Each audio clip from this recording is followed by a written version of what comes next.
Ambassador മറ്റുള്ള വണ്ടികളുമായി എന്താ വ്യത്യാസം? അംബാസഡർ എന്ന് വെച്ചാലേ പഴയ പ്രധാനമന്ത്രിമാരും മുഖ്യമന്ത്രിമാരും ഒക്കെ ഉപയോഗിച്ചിരുന്ന വണ്ടികളാണ്. ഏത് റോഡിൽ എതിരെയും സുഖമായിട്ട് ഉണ്ടാക്കാവുന്ന വണ്ടിയാണ്. ഇഷ്ടംപോലെ ആടും കയറും, യാതൊരു കംപ്ലൈൻറ്റും ഇല്ലാത്ത വണ്ടി അംബാസഡർ. കേട്ടല്ലോ അംബാസഡർ എന്ന് പറഞ്ഞാൽ എന്താണെന്ന്. പല തലമുറകളെ കോർത്തിണക്കിയ ഒരു കണ്ണിയാണ് അംബാസഡർ. നമ്മുടെ ഇന്ത്യൻ വാഹന ചരിത്രത്തിന് ഒഴിച്ചുകൂടാനാവാൻ പറ്റാത്ത ഒരു ഘടകമാണ് അംബാസഡർ കാർ. നമസ്കാരം, വെലോസിറ്റിയിലേക്ക് സ്വാഗതം.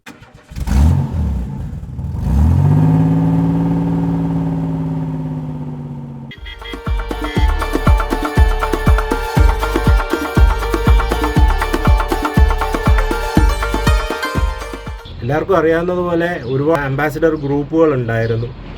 അതിൽ നിന്ന് ഒരു ദിവസം നമ്മുടെ പുതുപ്പള്ളി പള്ളിയുടെ ഫ്രണ്ടിൽ കിടക്കുന്ന ഒരു വെള്ള അംബാസിഡറിൻ്റെ പടം വരികയും അതാരുടെയാണെന്ന് ചോദ്യം ഉണ്ടാകുകയും അത് കോട്ടയംകാരാണെന്ന് മനസ്സിലാക്കുകയും പിന്നെ കോട്ടയംകാർക്ക് മാത്രമായിട്ടൊരു ഗ്രൂപ്പ് വേണം എന്നൊരാശയം ഉണ്ടാകുകയും ചെയ്തു.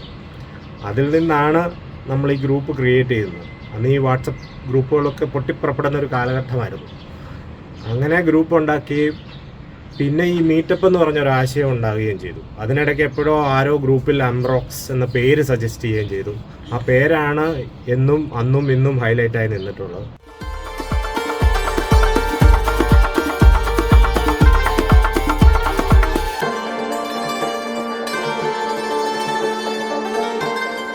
ഈ റിപ്പബ്ലിക് ഡേയിൽ നിന്ന് നമ്മൾ നടത്തുന്ന റാലിയുടെ classic wheels republic ride with theme വന്ന് വീൽസ് ഫോർ വെറ്ററൻസ് നമ്മുടെ സൊസൈറ്റിയിലെ എൽഡർലി പീപ്പിൾ, നമ്മുടെ മാതാപിതാക്കൾ, നമ്മുടെ അംബാസിഡർ എല്ലാം പഴയ കാലത്തിൻ്റെ ഒരു സിമ്പിളാണ്, ഓർമ്മകളാണ് അവരൊക്കെ. ഞങ്ങളുടെ ഈ ഒരു മെസ്സേജ് എന്ന് പറയുന്നത്, ഞങ്ങൾ ഈ അംബാസിഡറിനെ സ്നേഹിക്കുന്നത് പോലെ നമ്മുടെ മുതിർന്നവർ, മാതാപിതാക്കൾ സ്നേഹിക്കുകയും മാനിക്കുകയും ചെയ്യാനാണ് ഇതിൻ്റെ ഒരു തീം. അതേപോലെ ഇതിൻ്റെ ഈ പഴയ കാലത്തെ ഓർമ്മകളും അതിൻ്റെ വാല്യൂസ് അത് ഈ വരുന്ന പുതിയ തലമുറയിലോട്ട് പാസ് ഓൺ ചെയ്യുന്നതാണ് ഞങ്ങളുടെ ഒരു എയിം. അപ്പോൾ നമ്മുടെ ഗ്രൂപ്പിലെ ഏറ്റവും സീനിയർ ആയിട്ടുള്ള മത്തായി ചേട്ടനെ നിങ്ങൾക്ക് എല്ലാവർക്കും അറിയാം. 60 വർഷത്തിന് മുകളിൽ അംബാസഡർ കാർ ഉപയോഗിച്ച ഒരു വ്യക്തിയാണ്. ഇന്ന് നമ്മുടെ പരിപാടി ഫ്ലാഗ് ഓഫ് ചെയ്യുന്ന മത്തായി ചേട്ടനാണ്.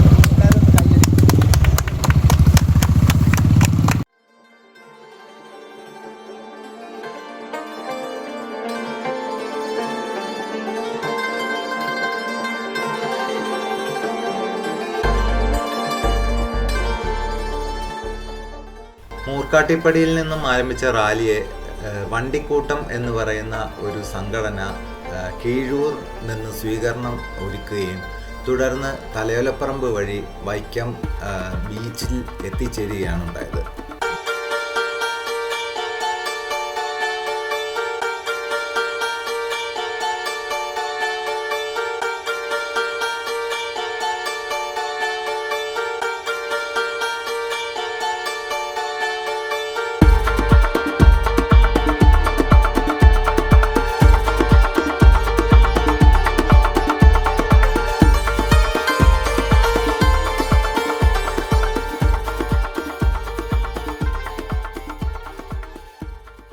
ആയിരത്തി 1960-കളിൽ എൻ്റെ പിതാവ് മാവേലിക്കരയിലെ ഒരു വ്യാപാരിയായിരുന്നു.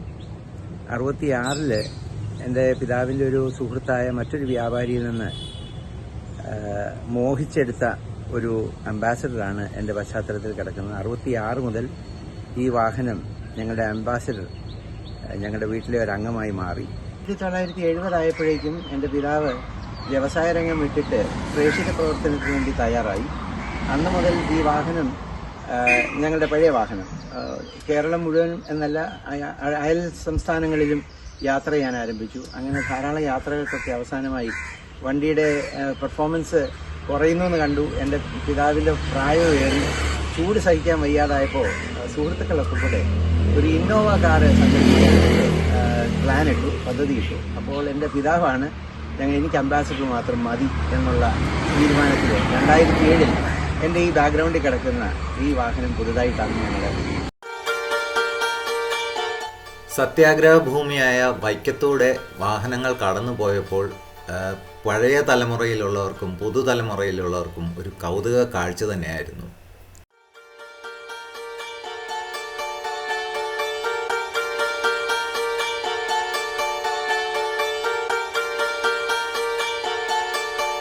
നഗരപ്രദക്ഷിണത്തിന് ശേഷം വാഹനങ്ങൾ വൈക്കം കായലോര ബീച്ചിലാണ് എത്തിച്ചേർന്നത്. അവിടെ സ്വീകരിക്കാനായിട്ട് മുനിസിപ്പാലിറ്റി അധികൃതരും മറ്റ് വൈക്കം നിവാസികളും ഉണ്ടായിരുന്നു.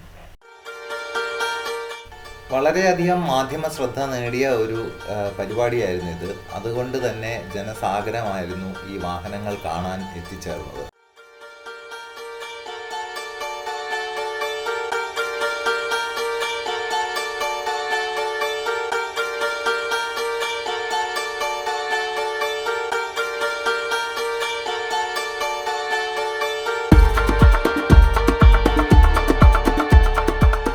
ചേട്ടാ, ആണോ? ഇത് രണ്ടും തമ്മിലുള്ള വ്യത്യാസം എന്നാ? എടാ, ഇത് 2001 അംബാസഡർ ക്ലാസിക് ആണ്. ഇത് 1977 Mark III ആണ്. പിന്നെ വരുന്ന ഡിഫറൻസ് എന്ന് വെച്ചാൽ ഇത് 1700cc എഞ്ചിനാണ്. രണ്ടും നാച്ചുറലി ആസ്പിറേറ്റഡ് ആ. ഇത് 2000cc. പിന്നെ വരുന്ന ഇത് ജാപ്പനീസ് എഞ്ചിൻ, ഇസുസു എന്ന് പറഞ്ഞ. ഇത് നമ്മൾ ശരിക്കും ഇത് പറയാൻ മെർസിഡീസ് സോഴ്സ്ഡ് എഞ്ചിനാണ്. ഇത് മെറ്റഡോർ എഞ്ചിനാണ്. ഇത് ശരിക്കും പെട്രോൾ ആയിരുന്നു, അത് സ്വാപ്പ് ചെയ്തതാ. അല്ല, അപ്പൊ ആ സമയത്ത് അതൊക്കെ ലീഗലായിരുന്നു? ആ സമയത്ത് ലീഗലായിരുന്ന സമയത്ത് എഞ്ചിൻ ചേഞ്ച് ചെയ്തു. അത് കഴിഞ്ഞിട്ട് കുറച്ച് നാൾ കഴിയുമ്പോൾ ഗിയർ ബോക്സ് ചേഞ്ച് ചെയ്തു. അങ്ങനെ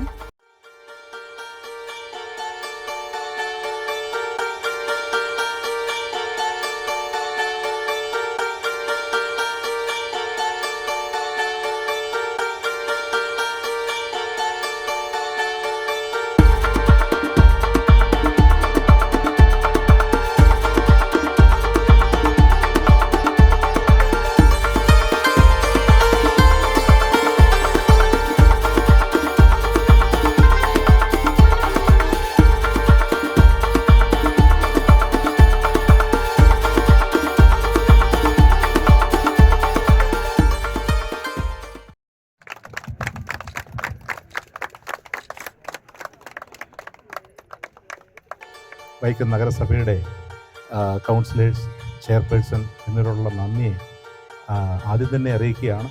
ഞങ്ങളുടെ ക്ഷണം സ്വീകരിച്ച് അവരൊക്കെയും കടന്നു വന്നു. ഞങ്ങളുടെ ഈ ഒരു ഉദ്യമത്തിൽ എല്ലാവരും പങ്കാളികളായതോർത്ത് നന്ദിയോടെ ഞങ്ങൾ ഓർക്കുന്നു. ചേട്ടൻ്റെ വണ്ടീനെ പറ്റി ഒന്ന് പറ. ഏത് മോഡലാണ്?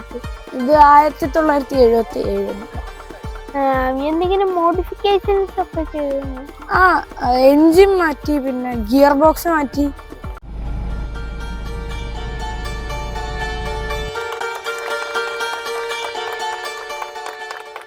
ഇന്ന് നമ്മുടെ ചെയർപേഴ്സൺ ആയിരിക്കുന്നത് പ്രീത രാജേഷാണ്. ഞങ്ങളുടെ ക്ഷണം സ്വീകരിച്ച് കടന്നു വന്നതിന് ഉള്ള സ്വാഗതം അറിയിക്കുന്നു. വൈസ് ചെയർമാൻ ആയിരിക്കുന്നത് PT സുഭാഷാണ്. അദ്ദേഹത്തെ ഞങ്ങൾ ഹാർദമായി സ്വാഗതം ചെയ്യുന്നു. ഈ വാർഡിൻ്റെ കൗൺസിൽ മെമ്പറായിരിക്കുന്ന ബിന്ദു ഷാജി, പ്രിയ മേഡത്തെ ഞങ്ങൾ സ്വാഗതം ചെയ്യുന്നു. അശോകൻ വെള്ളവേലി വാർഡ് കൗൺസിലറാണ്.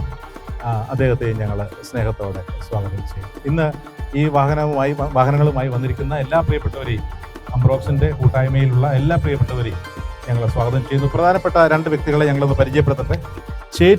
തൃശ്ശൂർ ചേറ്റുവയിൽ നിന്നും രണ്ട് മഹത് വ്യക്തികൾ ഇവിടെ എത്തിയിട്ടുണ്ട്. അബ്ദുൾ റഹ്മാനും റഫീഖും. കംപ്ലൈൻറ്റ് നമ്മൾ ഇത്രയും കാലം ഓടിച്ചിട്ട് ഒരു കംപ്ലൈൻറ്റും ഇല്ലാത്ത വണ്ടിയാണ്.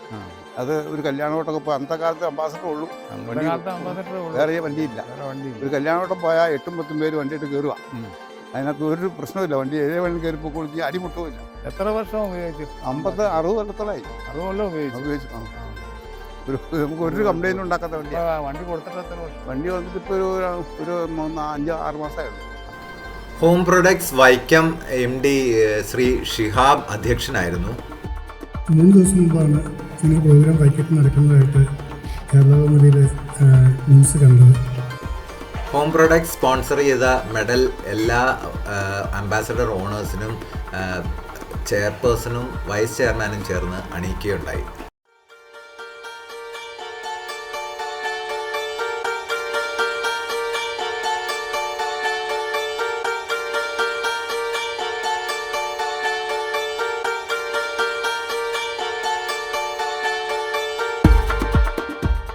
അധികം വൈകാതെ മറ്റൊരു മീറ്റപ്പിന് കൂടിച്ചേരാം എന്നുള്ള ആഹ്വാനവുമായി അംബ്രോക്സ് മെമ്പേഴ്സ് എല്ലാം പിരിഞ്ഞു. അവരേറ്റ വെയിലാണ് നമുക്ക് തണലായത്. നമ്മുടെ മാതാപിതാക്കളേറ്റ വെയിലാണ് നമുക്ക് തണലായത്.